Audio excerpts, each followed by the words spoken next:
for a great show. You're saying, I don't know what show to listen to. Stop listening to Fox News and start listening to Patriot Strong Podcast. Stop listening to fake media and Newsweek and Newsmax and start listening to the Patriot Strong Podcast. Make it your daily mission to listen to this podcast and share it with your friends. Thank you so much, Courtney. Have a great day. Hi, you guys. Thank you guys so much for tuning in to the Patriot Strong Podcast. I'm so happy you guys are joining me today, Wednesday, the day before Thanksgiving. Hopefully you guys are spending quality time with your family, surviving. It is freezing cold here right outside Cincinnati right now. So hopefully it's a little bit warmer where you guys are. You guys, this month has been crazy. We have had some amazing guests. Mr. John Chambers on, Dr. Brian Artis came on and shared all of his amazing intel, amazing information. We've had Patrick Barn on sharing his mind-blowing story. If you guys have not seen his documentary, I will link that down in the comments below. But you guys, tonight is the one that personally I have been waiting for the last 4.5, 5-ish years since we started the podcast. Somebody that's always been so close to the fire, bringing intel and information to all of our favorite Patriot voices. Mr. Juan SAVIN. Juan, thank you so much for joining the podcast. I'm so thankful for you. Well, and I have to apologize, Courtney. You know, you and I had planned on doing this a couple of times over the last couple of weeks. And then each time when it got right up to broadcast time, I had some kind of, emergency going in the background and had to beg off and with almost no notice. So I apologize. And that's why I even reached out earlier today so we could do this. But I don't like being unpredictable like that. But there's so much that isn't actually resolved right now, and things are happening in the background. And so I'm, very privileged to get a chance to rub shoulders with some of the people trying to take this over the finish line. I feel like we're on the 1 yard line, but there's a lot at stake. So the other side is playing to keep, playing pretty hard. So, but just to you personally, I apologize, and your listeners that may have been looking for that. It wasn't intentional, and it wasn't. I take it serious to try and make these appointments on time, but it's not always possible for me. So anyway, I'm glad we're doing it now. Yes, sir. And no, oh my gosh, I can only imagine how busy you are and you have been. And I'm so grateful for your time. It is much more beautiful there, as we can see on the screen, than it is here. So kind of jealous of that. Well, I was just telling you, what you guys need to do. You're out there, flyover country. Look, your politicians, they have access to the right places. You just got to pay them more. They turn that dial on the weather machine thingy gobby, and you could have warmer temperatures in a few hours. You just gotta arm twist them more. Oh no, I absolutely agree with you. And something that you said that I know that we all feel, we have all been holding our breath, kind of having to tiptoe with what we say, what platforms we're on, just the information that we bring. And something that you said earlier, we're like on the 1 yard line, and we just did have a huge victory, but there is so much that can happen between now and the beginning of January and mid-January that, we're still kind of up in the air about. Would you agree? Oh, more than people want to hear. We're in one heck of a fight, and with it's almost an existential thing for both sides. Whoever finally prevails, which of course is going to be us, the Trump, conservative side, but ultimately, on the far side of this, there's going to be, a purge, and it will be an end of life as they know it scenario. There's, they tried to put Trump into a courtroom setting and trials, all sorts of accusations of malfeasance and fraud and everything else. But they accuse the Trump people of all the things they themselves are doing, all the way back to the Steele dossier and the attempts to undermine the people around Trump. The reality is that they themselves have been exposed in this process and are about to see an Esther type flip. The boomerang, as Roseanne says, which I just love that term. And by the way, just for your listeners' consideration, and I know we're on certain platforms, so I have to be very careful, but I'll say it as generically as possible. When Trump started his first full day in office, which was January 21st of 2017, that was his 70th year, 7th month, 7th day alive on planet Earth since he was born. And he went into his office, the Oval Office, for the first time at 7 a.m. To work. And not the day of the inauguration, but the first full day in office was that 70th year, 7th month, 7th day. It was just kind of a fun little factoid. And I don't run my life by the numbers or like that, but I do see them sometimes. I think it's interesting. It's like a God thing, a little thing. But then there's a bit of manipulation and playing around that happens where, somebody's trying to, further make a point. And it's interesting that the first intelligence drop with the 17th letter of the alphabet happened on October 28th, 2017 at 4:44 in the afternoon, and 28 seconds, by the way, also important. And so from that day, it was 7 years, 7 days, 7 hours, and 17 minutes until the morning of the day of the election, November 5th, 12:01 a.m., 2024. 7 years, 7 days, 7 hours, 17 minutes till 12:01. There's, a natural matrix, if you will, that God himself controls, that no man controls. Then there's some manipulated stuff that other people are trying to mimic and do. When people wonder, is there a plan? Do we know somehow subtly that this isn't as happenstance and it could just go anywhere, as you might think? Those are little indications we have other people behind everything that's happening that are nudging and assisting the way things occur and having influence. Trump himself said he was invited to run. Well, who invited him? Right. Yep. Wouldn't that be pretty important? Who invited him to run? And he has said also, he doesn't say it every day, but he said several times, 200 generals. We're in the midst of a huge fight for control of America, the West, even our own military. The other day, it was floated out there that when Trump comes into office on day one, Trump himself has said that he will operate as dictator day one. And then by the next day, he'll begin governing in a more classical manner as president of the United States. But day one, he's laying down the law.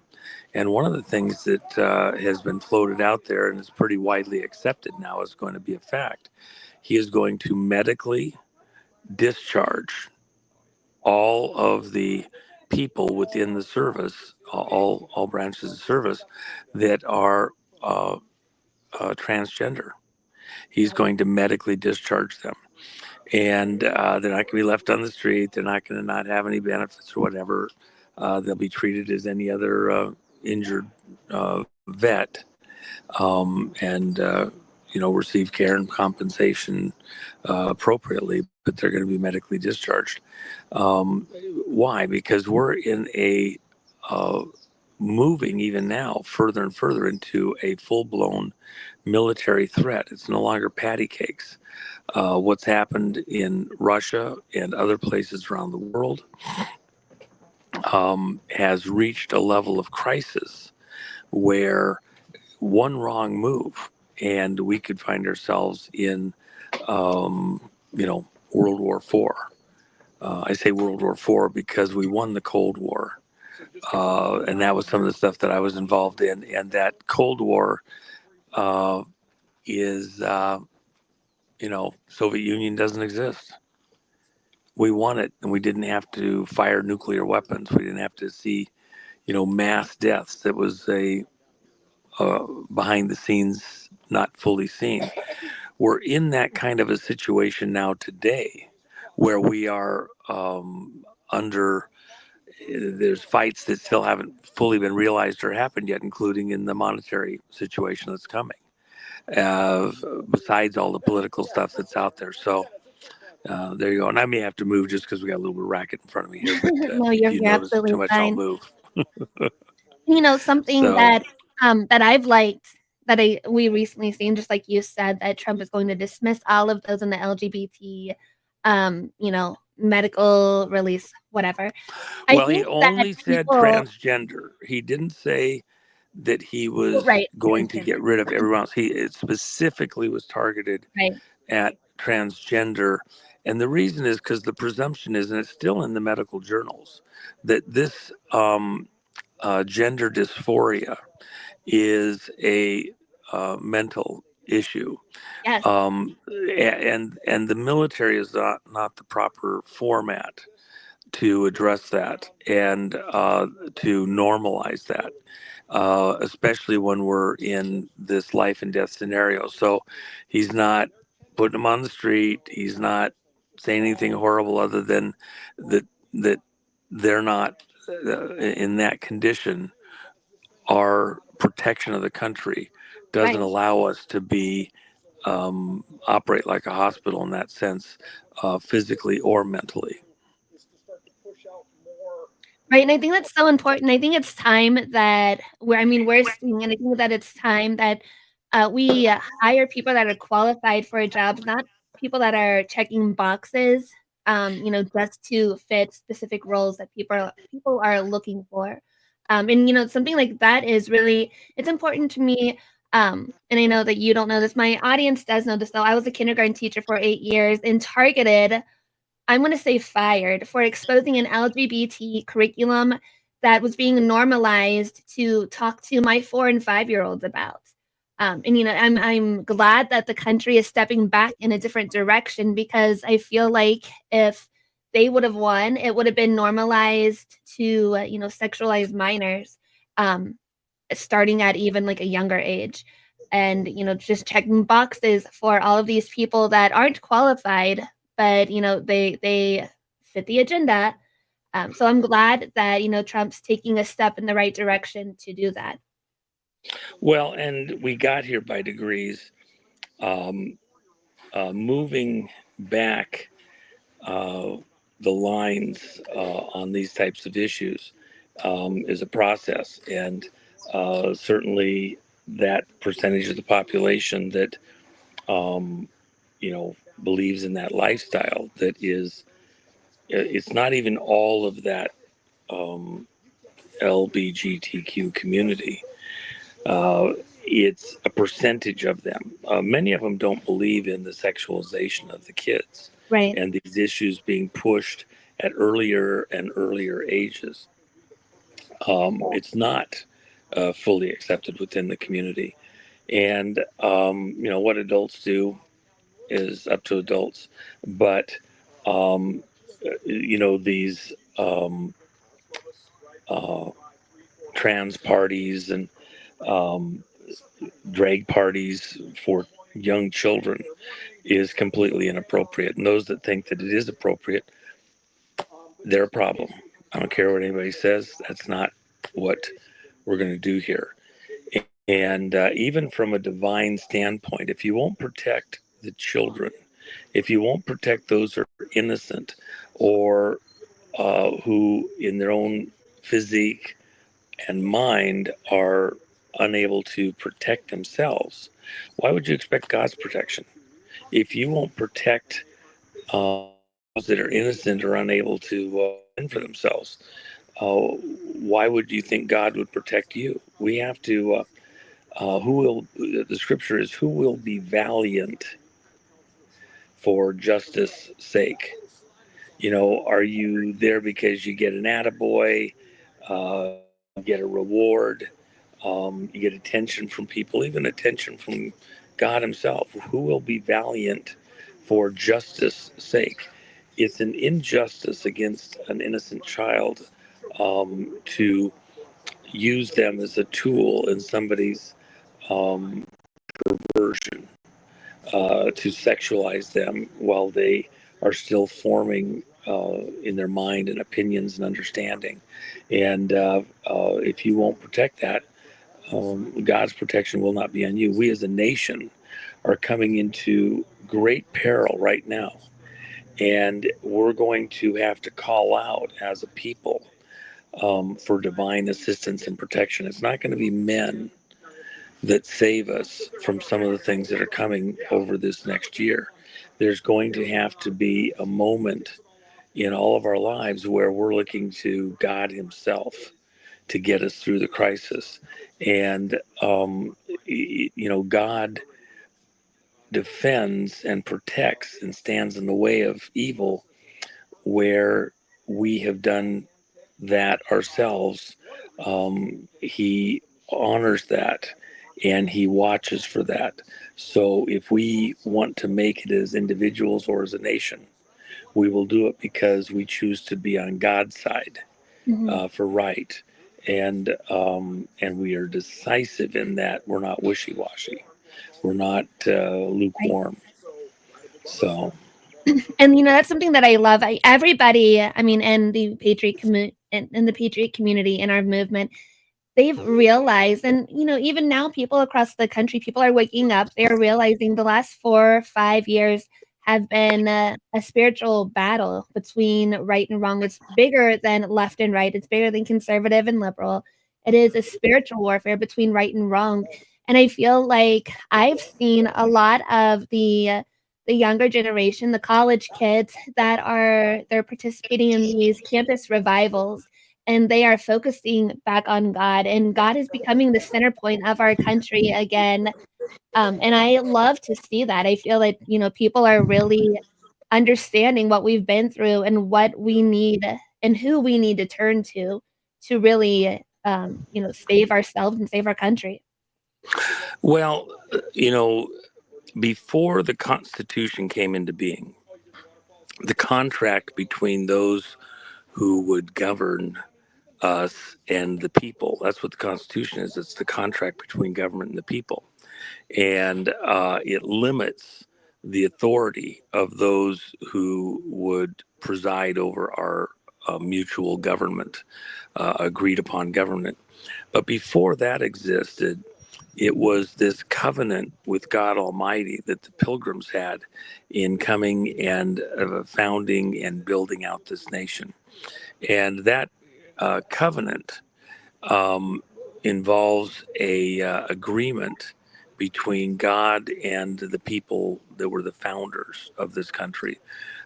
Before the founding fathers, constitutionally, there was founding fathers within a religious realm or component, and they were men of faith, women of faith, and they built their communities around the idea of faith-based relationship and governance. Um, without God at the center of that, if you're godless as a society, a constitution won't work. The founding fathers even knew that.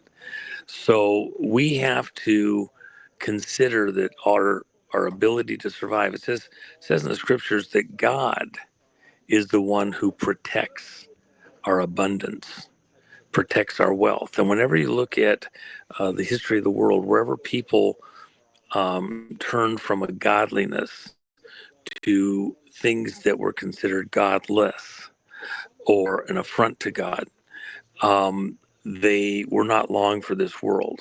and ultimately were destroyed. God won't countenance it because the earth and everything that's in it was given to Adam and his seed as a blessing without any reserve. It was given, and when God gave Adam the world and everything that was in it, and authority over everything that creeps and crawls and moves upon the earth, he didn't say, if you do this, I'll do that. It was given without any takebacks, no Indian giving. When the devil usurped it, then he stole the authority we had through sin. When Christ came back and bought back authority with his life, um, he was called the second Adam, and all the authorities God had given to man through the original Adam were restored to us in this generation, this world that we're in now. And responsibilities, not just authorities, but responsibilities. And so, this era that we live in right now is an era where we have to show godly action because God will protect the earth for those that are godly. That's the people that will inherit the earth. That's the meek. That's the strong. Meek doesn't mean weak. It means that they are uh, understand their authorities and operate accordingly. We are going to retake the earth for righteous activity, for godly activity, for good activity. Those that intend to do evil, the works of the devil, destructive things, they're the ones where there won't be a place found in the earth for them and will ultimately be taken off the earth. And so we have to, if we want to make it, we want to make it as a people, as a nation, you're going to have to pick a side. And that's even what these next months and years is going to be about. Everybody is going to be known to be on one side or the other. You need to pick a side and, look at what side God's on and be on that side if you want to make it. Now we have some questions coming in from people that are watching. Okay. In regards to the next couple of months, and maybe even into the years, like you just stated, the first question is, we've heard from different voices a hypothetical fear that certain groups that may be in certain cities across the country might be activated between now and January 6th or January 20th. What are your thoughts on that? And do you think that there's going to be another J6 kind of situation? Well, J6, we're not fighting the last conflict. We're fighting the next one. There's a saying that's so accurate. Evil doesn't sleep. A lot of people talk about how evil is, been plowed under, not working, going away, whatever. Evil doesn't sleep. Evil waits. Okay, it waits for just the right opportunity. I'll use, for example, what happened with Job and his experience when Satan, Lucifer, the devil, had to present himself before God at a certain time. And he's the accuser of the saints, accuser of the brethren. Um, God said, well, have you considered my servant Job? And the devil, of course, Job was arguably the wealthiest man on planet Earth at the time. And the devil says, he only loves you and serves you because he has all this wealth. He has so much. If you took his wealth away, if you took his power of his servants and everything else away, he'd curse you. So, as a test, God says, well, all right, let's see if that's true or not. And when the devil comes to attack Job, how did he do it? He didn't come in, a piddling fashion over a long period of time. It says that when he attacked, he waited till everything was set up just right, and then he hits the big red button. Bam. And a servant comes and tells him that somebody has destroyed all of his crops, and breathlessly come from where it's happened. And while he is still speaking, like snake bite, totally unexpected, out of the blue, all of your herds have been stolen by somebody and carted off, and you no longer have all your herds and servants. And bam, the big red button gets hit again. While the second servant is still speaking, your children have been attacked and blah, blah, blah. All these horrors happen to Job in a flash.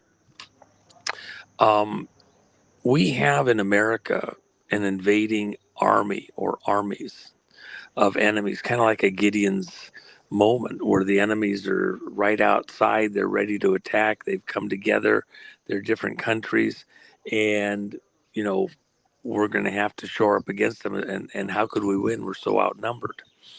But in this case, they're inside the gates.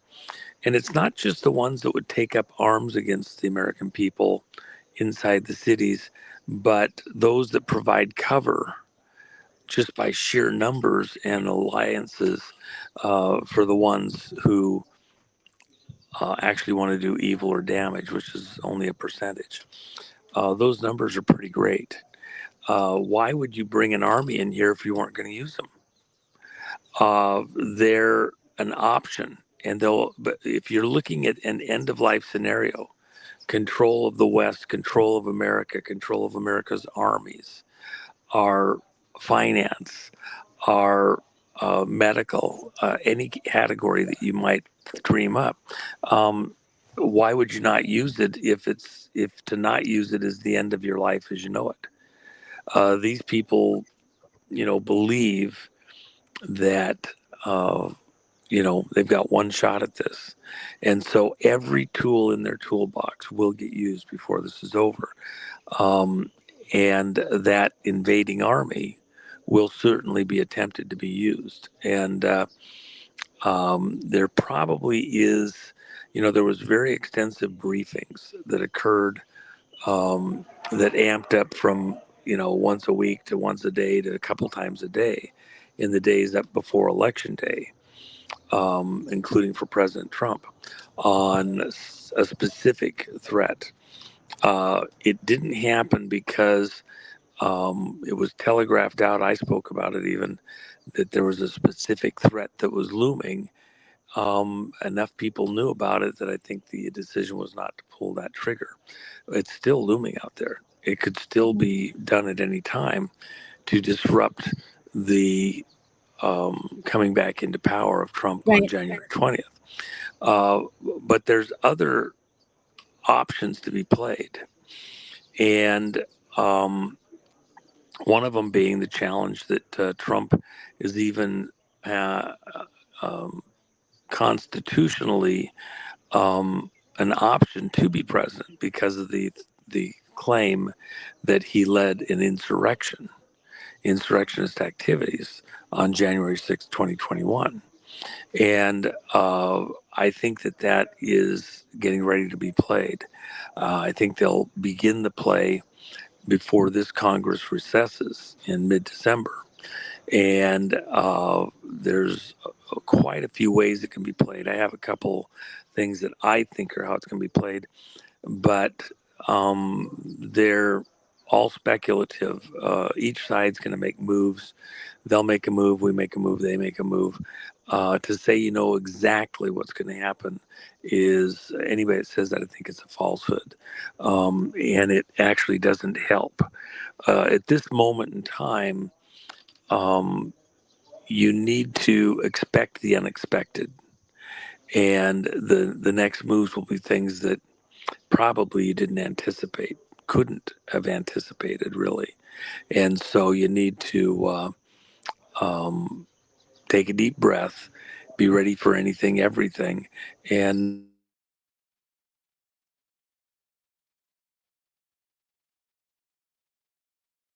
space. There you go. Sorry about that. No, you're okay.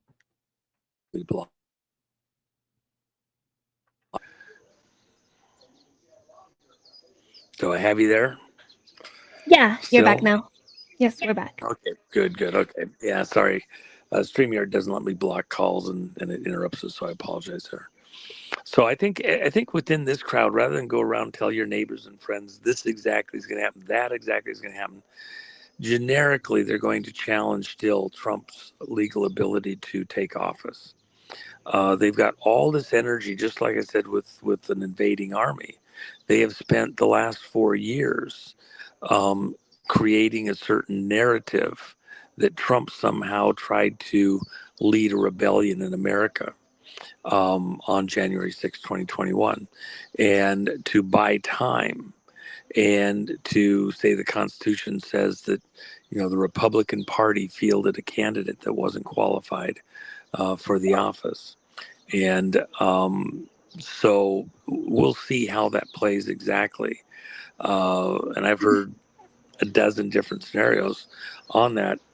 We have some options to play in response, but I'll wait till they make their move and then we'll decide if which option makes the most sense under the circumstance. Because they have options too, but they haven't committed to a lane. When you're playing basketball or football or any of these man-to-man sports, soccer, um, the player that can deftly bait you into believing they're going left, but they're really going right. But once you commit your body weight, it's hard to pivot and turn and go after them. Um, that's the art of the game, and Right. to even intone that you're going to go with them or not, and preserve enough of your energy and momentum to still go after they commit is kind of the key to this man-to-man playoff. We're in that kind of a zone, and until they commit which way they're going to play this to block Trump from coming into office, there's no use getting over committed ourselves. We need to preserve enough distance and maneuverability that once they commit, we can fully commit and oppose or block what they're trying to do to block Trump from coming in. And that's the art of the contest. It's not really a game because what's at stake is life and limb, the republic itself. Um, we're on so many levels. We're vulnerable as a people. It's not just that we're on the verge of nuclear war. Um, you have a monetary component to this that is extremely sensitive right now. And by the way, we are going to survive it.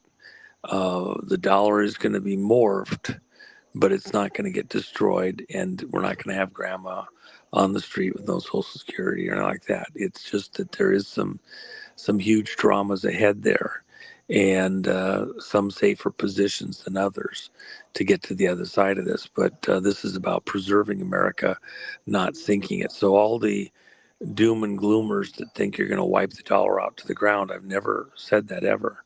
You're going to have drama in the financial markets and the stock market and other things, but it's not a complete wipeout.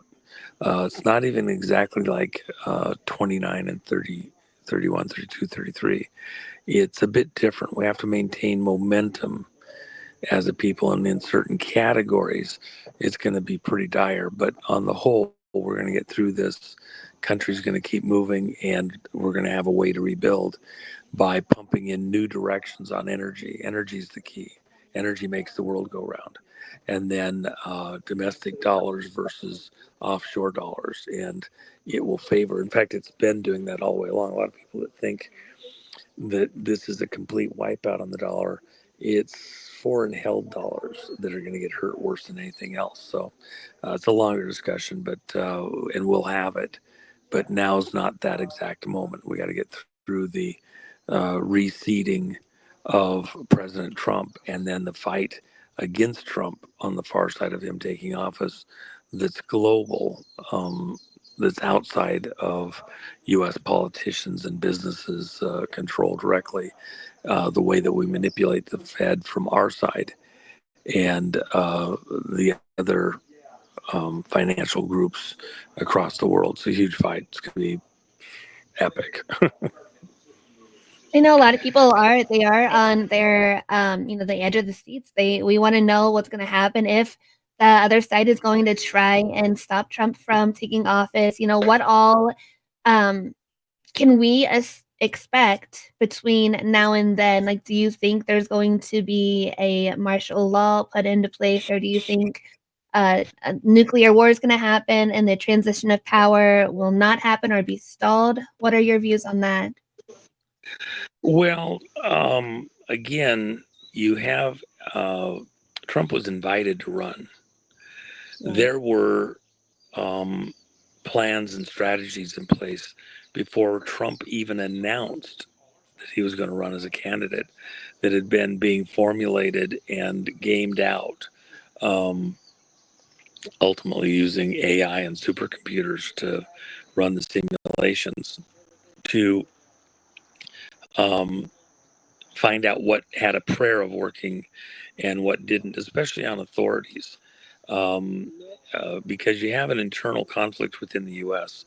A senior executive service, which was created under the Carter administration, and then the Inspector General's offices, have captured certain authorities within the country.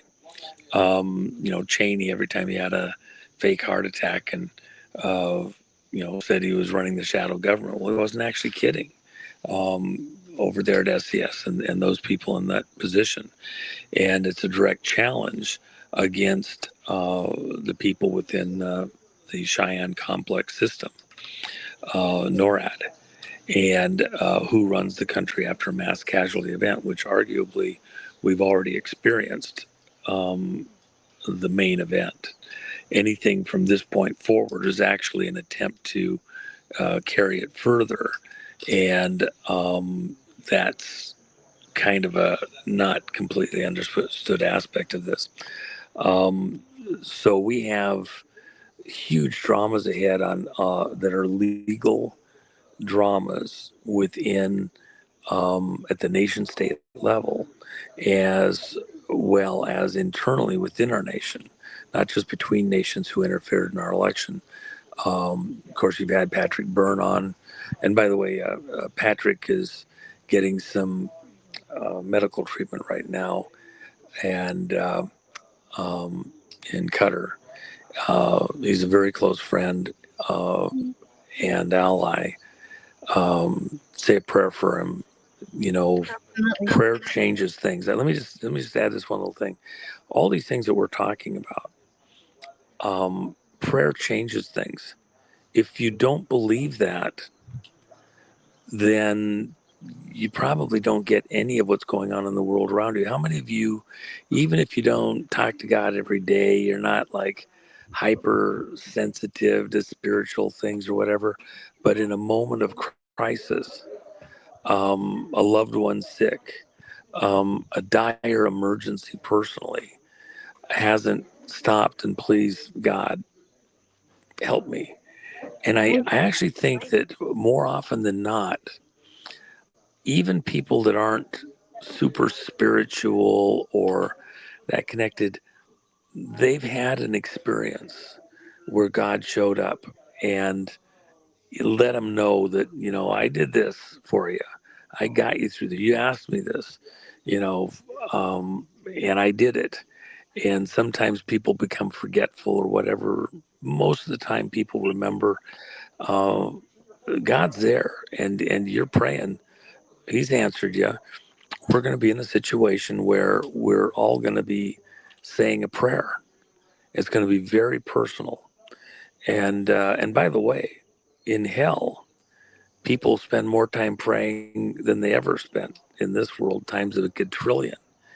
But God isn't here anymore. The door's closed. So if you're ever going to pray, you pray here now. Well, God's still got an ear to hear. And we're coming into that moment as a country where prayer will be required. We're asking God to avert some, you know, crisis, disaster moment beyond which we wouldn't be here individually or as a country. Uh, we're going to be in a huge season of prayer in America, and prayer changes things. If you didn't believe it, it's almost like a gut response sometimes in the moment of utmost crisis. God allows that there's nobody else there but him to turn to.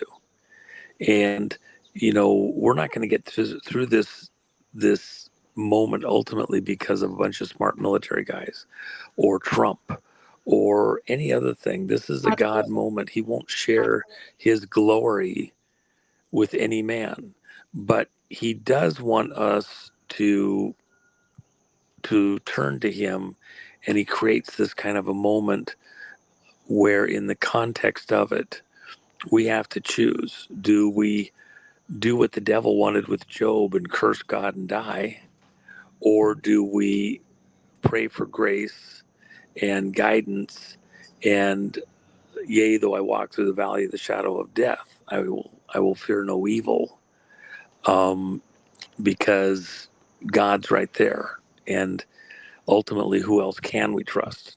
He brought us into this world. He's going to have to bring us through it. So that's what we really have to be looking for. All these people, what's going to happen next? What's going to happen next? What's going to happen next? It's a great contest, and rather than try to over predict to be able to, it's not like a game where you just, oh, hey, I got that right. Oh, I guessed that one. Well, I knew this and that. There's a God component, and just be ready.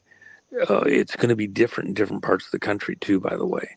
The people in North Carolina, many of them, even the outcome of the election wasn't and isn't as critical for them as some of the other issues that are being involved that are moment to moment. Right. You may find that in other areas of the country as it gets closer to home, whether it's a monetary thing, business thing, the threat locally from people from outside the country or gangs, the drugs. How many people in this audience? It's not the gangs. It's not you know the taxes. It's not everything else. It's the fact that drugs are being introduced into their neighborhood, even into their household, and some loved one has been captured. The bugs got them, and it's destroying them, and they can't stop it. And that machine, that mechanism, that supply chain ultimately goes back to the devil himself, has got their brain, it's got their life. And for them, it's a different kind of personal. And again, that God would work in somebody's life, in their heart and their mind, give you just the right person to help, the right point of access, the right moment to keep this person alive long enough to think again. Because, by the way, we have lots of people. One of the guys in my coalition of candidates was a horrible alcoholic and has gotten free of that, been free of it for 25 years, was in the service as they got into this, and has gone on to serve extremely honorably and achieved very high rank. And is the first one to tell coming through what he came through with his alcoholism, he's a lot wiser. He sees things in people around him and situations differently than he did before, or could have even had a context to do it. That you have someone that's in the grip of these things, by God's grace, people do break free. They come out of the hellhole that you thought they'd never make it out of, and amaze everybody. So deep breaths, prayer, uh, engage more people. It's the drugs, it's the invasion, it's the work and the dollar and the energy, the cost to just stay alive and keep the house warm. I got somebody that's dealing with elderly parents right now, Yeah, and I was care just and gonna bring treatments. them up. Yeah, it's hard in the midst of all these other things. Prayer, pray. Right, absolutely. You did mention Patrick, and I know that he's been very open with the issues that are going on with his family too. I know a lot of my audience listen to him every day. You guys, if you can say a prayer for Nino and his mother and father too, whenever you say your prayers tonight. Um, these people do so much, and just just say a prayer for strength and comfort, because it helps. Well, and the other thing I would say is this: right now, it may be people peripheral to you that need a prayer. If you go look at near death experiences, and listen to some of the people's testimony, some of them you have to be a little discerning, and some of them maybe are questionable, a little over enthusiastic or something. But so many of them, man, you hear what they say, and it just hits you as the truth. And one that I heard a while back, and I listen periodically to them because there's little clues in there a lot of times about what God's saying to us right now. There was one where somebody had been in a car accident, and someone that was in a car nearby that wasn't actually hurt in the accident but was nearby was praying for the people in that car that had been hit. The woman survived, and in the hospital wanted to find that woman in another car who had been praying for her. And she said it was like a rainbow of light that was coming from that other person's car to the one that she was in, where she was out of the body and saw those prayers like a rainbow of light Mm. coming into that situation, and that it then provided a context where she was able to return to her body and went through some, massive, horrible, things to be repaired, brought back to life, etc. But she saw those prayers, and there's lots of stories kind of like that. And the woman in the car that was praying for her didn't know the condition of this woman, didn't know all the details, had just been praying. It wasn't until this woman sought her out to tell her what had happened she knew that her prayers even had any impact or effect at all. So it was like a confirmation. No, you need to be ready to pray. Be sensitive enough to pray, even for someone you don't know personally, but to bring um, uh, your authority as a member of the family of Adam with restored ability through the blood of Christ, the second Adam, over everything that creeps and crawls and moves upon the earth. The earth and everything in it is yours. People ask, why does God allow this evil, horrible thing and blah, blah, blah? Excuse me, God's not an Indian giver. Why does he allow it in this world? No, why do you allow it? God gave the world to you. You have the responsibility to speak, ask God to act in the world, to do things in this world, ask for his assistance and help, and give him a open door to do things to assist us. But he does it because we've asked him, given him permission to act. He doesn't act without permission because it's not his world precisely, it's ours because he gave it to us as a people, as an inheritance forever. So when you're praying, when you're speaking to a situation, um, uh, you're doing it with the authority that was given to you by God, um, within God's will, to pray and ask and speak um, health and wholeness and life into the world, justice. Uh, you know, come quickly with justice, please, Father. Bring justice into our community, into our life. Let justice be done. Into the community we live in all these situations. And when we do that, God then has the ability to work. So when you're praying for someone like, say, a Patrick Byrne, I it's personally very, um, I don't want to say painful. It's personal to me. I know what Patrick has actually done, and I understand so many of the driving forces in the way his life has gone. It's just, you know, it's personal. And so there was a live broadcast the other day, and someone was saying horrible things on this broadcast that Patrick had on, where he was answering questions, doing some stuff. And this person ranted on for, you know, quite a long period, you know, long seconds with a bunch of bullshit. And I'm sitting there going, man, one of the great Americans, you know, had a great fortune, and he's used all of his resources. I've been right there. I know what he spent of everything he had, um, down to next to nothing, to make a difference here in the country. And then to hear someone being a smart ass and a hothead, like, they even knew what they were talking about. Um, there's room for people to disagree with what somebody might have done one way or the other, but his commitment to seeing this country, this republic survive has been total. He could have spent the last, 5 years uh, spending his own money, enjoying life, and uh, you know, living high on the hog. Treating his medical conditions.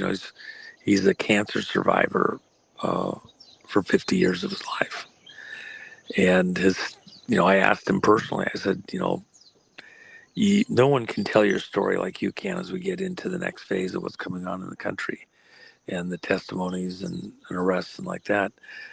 Stick around, you know, get your mind in the right spot and stick around. That's exactly what he's trying to do with the medical and like that.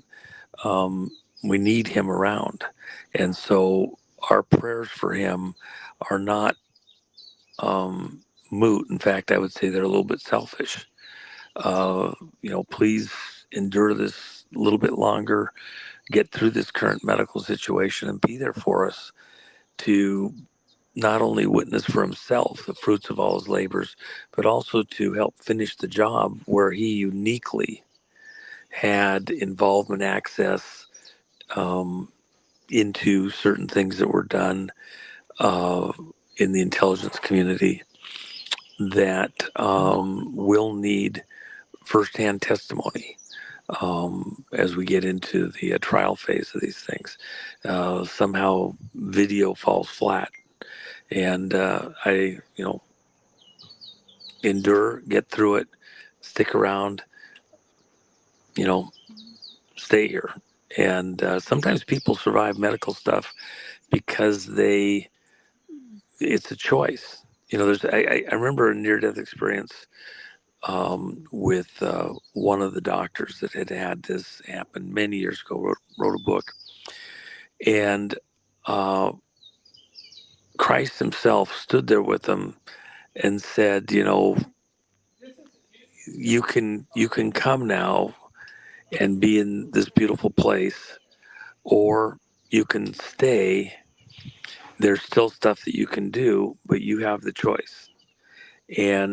But if you go back, he showed him what he was going to go through, and it was going to be a very horrendous recovery period and a lot of pain, even over the remainder of his life. He saw pieces of that.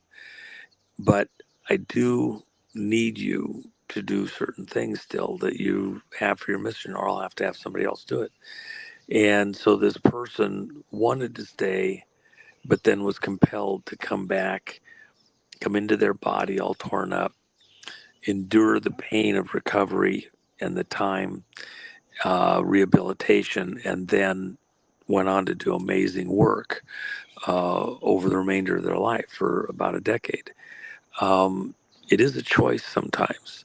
And even within your audience, uh, with all the dramas that have happened, all the pain, um, you deciding to stay dangerous, to stay engaged in the fight, not to give up because it's, I got to hand this off to somebody else. The Trump won, and now I got to worry about my own things, and I'm too exhausted. I can't think about it anymore. I don't want to be bothered with it. It is a choice, and I'm just saying, even to your audience, deep breath. We're not done. It's going to be very hard for a lot of people over these next many months, but the battle's not quite done. We're on the 1 yard line, and some of those guys on the other side are really big. But we got to fight through. Let's finish the job. We're so close. Absolutely. Just touching really quickly on what you were just talking about, the power of prayer. My husband was in the hospital. He had to have heart surgery about 2 years ago. And I had an opportunity to do an interview with General Flynn. And my husband, John, he told me if I don't do this interview, he would never forgive me. So I did an interview from the CVICU at a hospital here in Cincinnati. And Flynn was kind of taken back by that. He said, like, wow, that means a lot. And he prayed for John. That was a really widely watched and accepted podcast. And he prayed for John. And I think, after the interview concluded, I told John, and I think that kind of gave him, like you were saying, the strength to continue on, because that meant so much to him that somebody so big, would say a prayer for him. Well, let So me prayer say is this too. Here's an important thing. Let me interrupt you for 1 second. With General Flynn, like so many of us, it's an evolving thing. He started with a certain level of understanding, Catholic school as a kid and things like that. Even Patrick, Altar Boy, he talks about it in his book and in the 3-part series, which if you haven't watched is fantastic, and you got to watch it.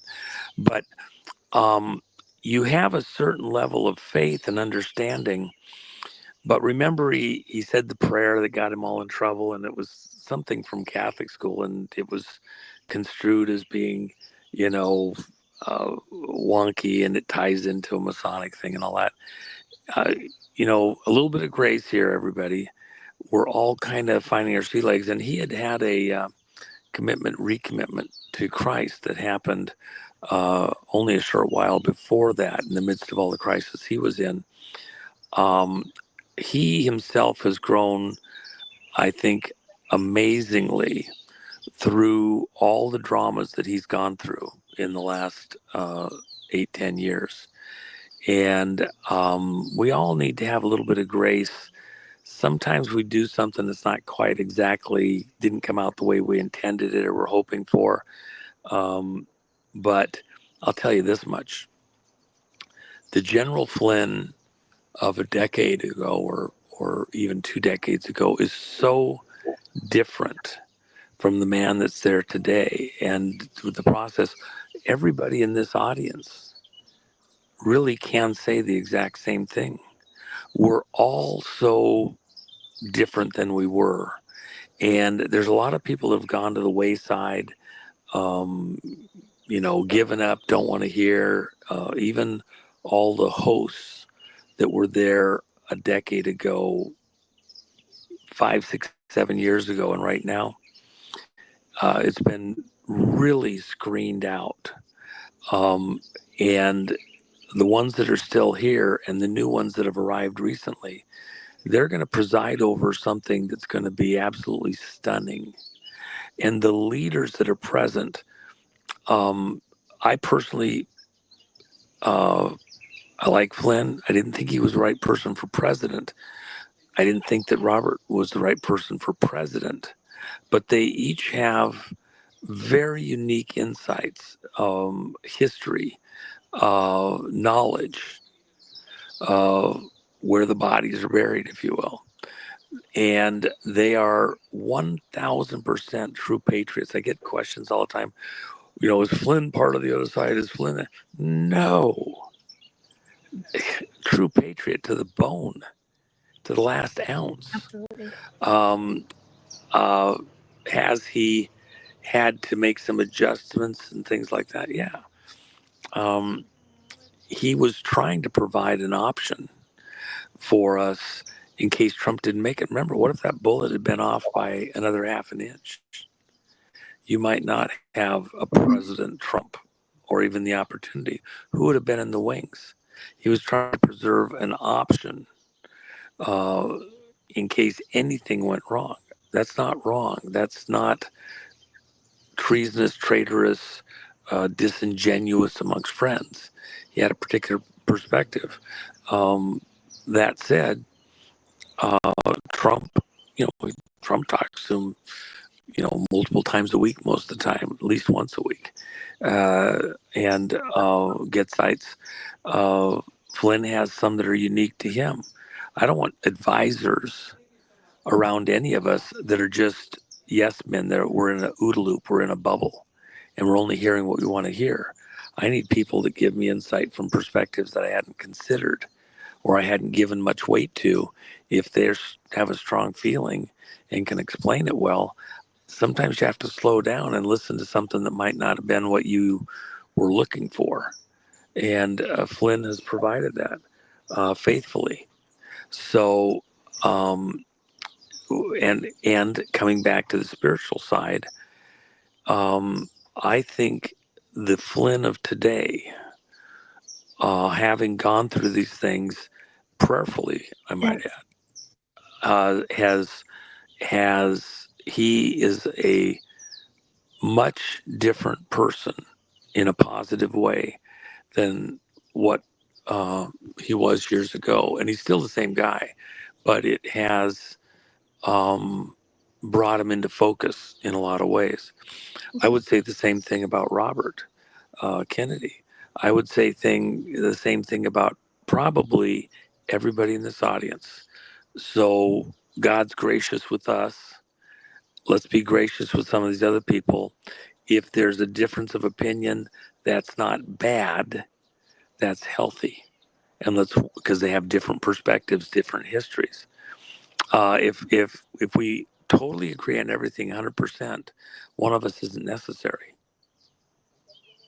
So let's have room to work with everybody to get this country out of the situation we're in.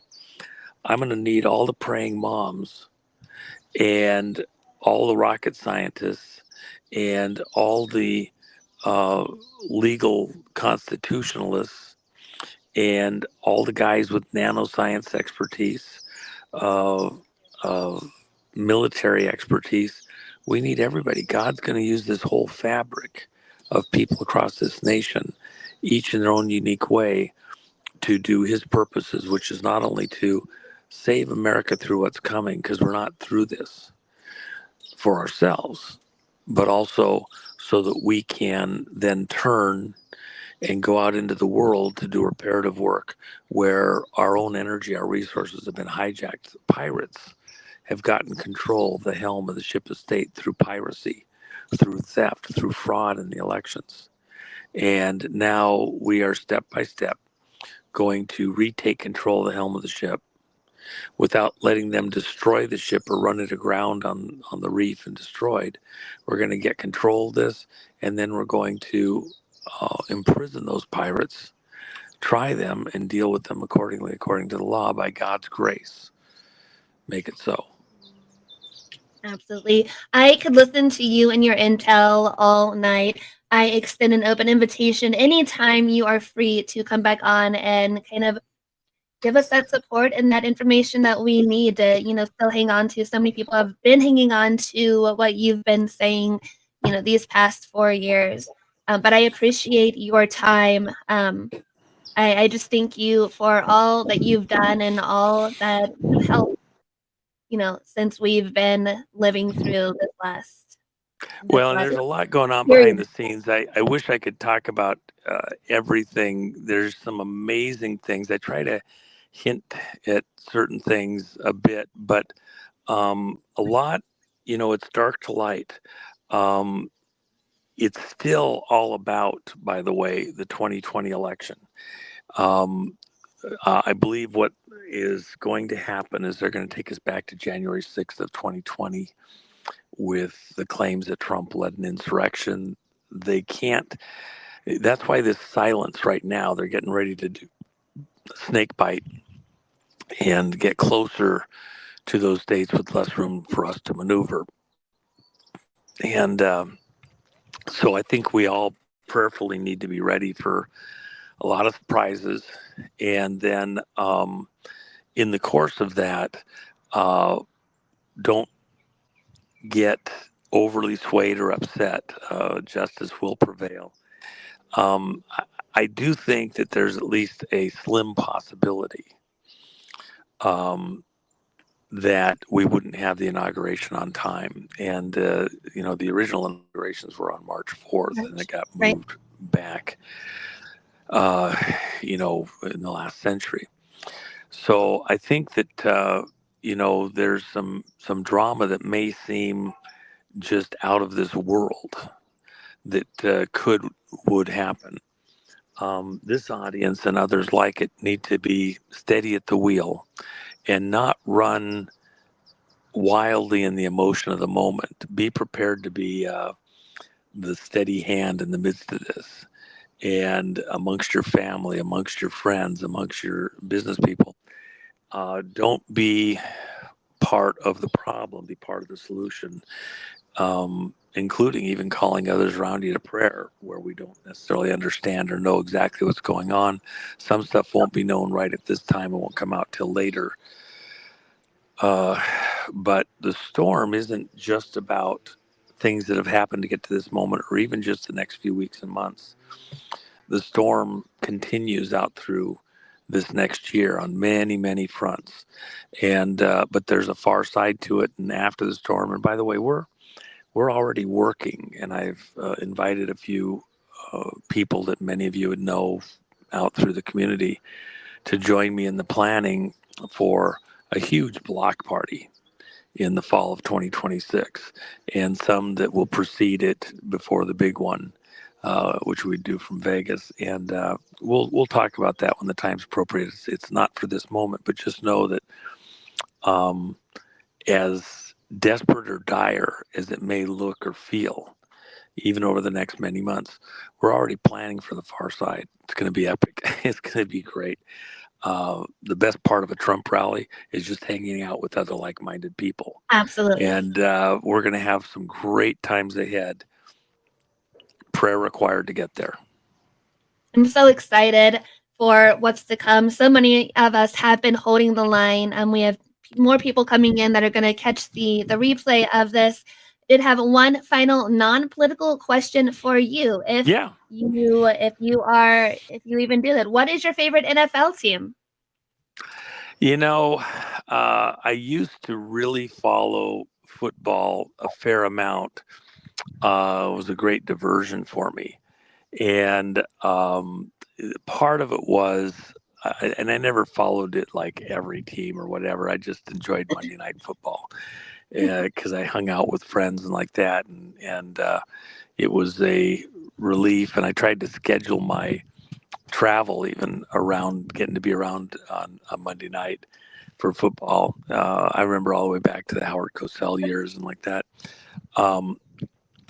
But I haven't had the time to follow that. And then when they politicized football and went a bridge too far with the knee and all that, it made it unenjoyable for me. Plus, my responsibilities on so many fronts became so urgent in so many cases. I tease about it, but I left a particular location, told the crew that they had certain things to do. I'd be back in a couple of days, and that was the last time I ever saw my boat, because I got so busy and thick into things. We're really there's an urgency about this moment that even to schedule to just stop and watch a game just isn't really palatable to me or enjoyable. In fact, the real stuff that I'm involved in is far more compelling to me instantly. I love the contest. I love the engagement. I love the sport. There's a couple things. I love beautiful art. I think of the cars as art. I bought 3 fire trucks over this month. Because it's going to be a crisis in the country. All these Democrats running around lying and lying and lying. Liar, liar, pants on fire. They're full of beans, and they're blowing freaking flames and sparks out their ass. They're going to cause brush fires all over the country, try to burn the country down, rhinos included. So we patriots are going to have to get our fire hoses, our water jugs out to tinder dry to burn it all down. Be able to put out these fires. In fact, I got Lloyd Brunson. He wants a fire truck now. I've got a few others. So it'll be a major series of events. Everybody with a fire truck, start polishing, make sure everything starts on the first turn of the key. But that's the engagement that we're about to have. Is far more real.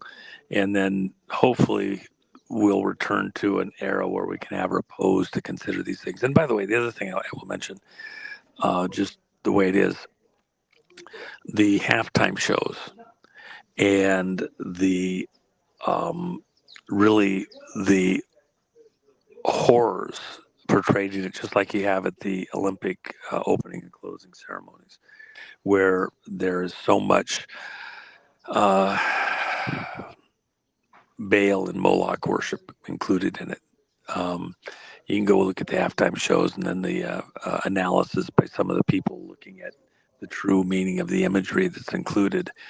And it's designed that we would put our energy and our agreement with those things by participating and approving of it.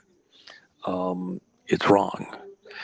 And both the NFL halftime stuff and the Olympics and other things like the World Games with the British Commonwealth, where they have the bull that fell from heaven. I mean, that's Satan, Lucifer, the devil. Couldn't be more blatant.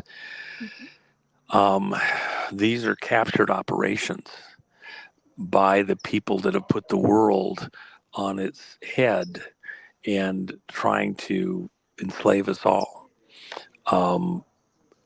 I just don't want to lend my energy to that, and don't think that it's appropriate. And so I have gone on to other stuff. But I love the contest. I love, the everything that goes into an athlete tuning themselves up to be the best in the world is something they do. I have so much respect for that. I enjoy it too, by the way. Is like where I've kind of gone is with the cars and the machinery. You think of all the people, all of the science, all of the technology to make metals strong enough to, hold a sharp edge, to handle intense heat and flame in the cylinder, and the precision of the movement of each part, large and small cranks and cams, and the technology to make the rubber for a decent door seal and weather seal and the glass. I mean, imagine the technology just to make the glass. It involves so many different areas of expertise that we take advantage or take for granted. Even the roads and the lights that allow us to operate and then move quickly and efficiently to have this modern world that we have. There's so many pieces of it. They're so amazing in our lifetime. And I just love all the different styles and things. I just bought a very rare car the other day, two of them actually, but one really rare that I really love. And then these fire trucks, the technology from horse driven to these trucks to go, be able to put out fires in skyscrapers, and the firemen, the suits, the ability to shed heat and things like that. It's fun. It's amazing. It gets my mind going. And then even for the future, as we move off into the edge of space and grow off this planet, people think we have population to show on the planet. We have plenty of room on the planet, but way more room off the planet. And this generation's going to see the kids step out and live right there at the edge of our atmosphere, and come and go from it casually, like we come and go from Hawaii to Washington, D.C., and even easier, actually. So if certain groups are going to pirate the operations of some of the sporting stuff, I have to walk away. But there's plenty of other things I can put my energy to. And then when other groups come in and get that back under control and rein it in and stop the bullshit, I'll be right back there to enjoy the spectacle of the sport. 1,000%. Oh, I love that dive in. My husband texts me. He's like, you know what? Ask a non-political question. Just see what avenue he goes. And I think that's kind of what he was kind of expecting you to go into, how people are being distracted by NFL, but if you pay a close attention, what it really represents, and all the symbolism that is in within that. Juan, I appreciate all your time so much. You are another one I can scratch off of my bucket list. I hope to have you back on many, many times. Everybody loves you, and we're just so appreciative of your intel and you being so open with us. Well, and there's a couple of folks that haven't been heard in our community yet that I'll pass on some names to you that I think would be worthwhile for some of your people to at least hear their viewpoint. You don't have to agree, but I think it will help to build out some needed conversations in Absolutely. ways that you wouldn't necessarily see as political exactly to begin with, but that will end up there. And so I'll pass along a couple of names that would be fun, I think, for your audience. And then I appreciate the chance to be here. Let me just say a quick prayer. Father God, we've talked about so many unusual things here today, and I thank you for everybody here. I pray that you would speak to each person and help them to know with confidence their value in the current situation and their place in what you're doing and about to do here in America and across the world. I pray that you would give them clarity of mind, your peace that passes all understanding by man, an inner peace of your direction and your provision and your protection in what's about to happen. And then that you would make each one of the people here the head and not the tail within their household, their community. Give them favor amongst their peers, and use them in this amazing moment, this mighty work of yours, Father God, against those who would do the work of the devil and the evil work to bring America around and to not just save America, but to save the planet, save the people out into the future for generations and generations to come according to your will. We pray all of this in Jesus' name. Amen. Amen. Thank you so much. My audience is coming in right now. Again, they are all so appreciative of your time.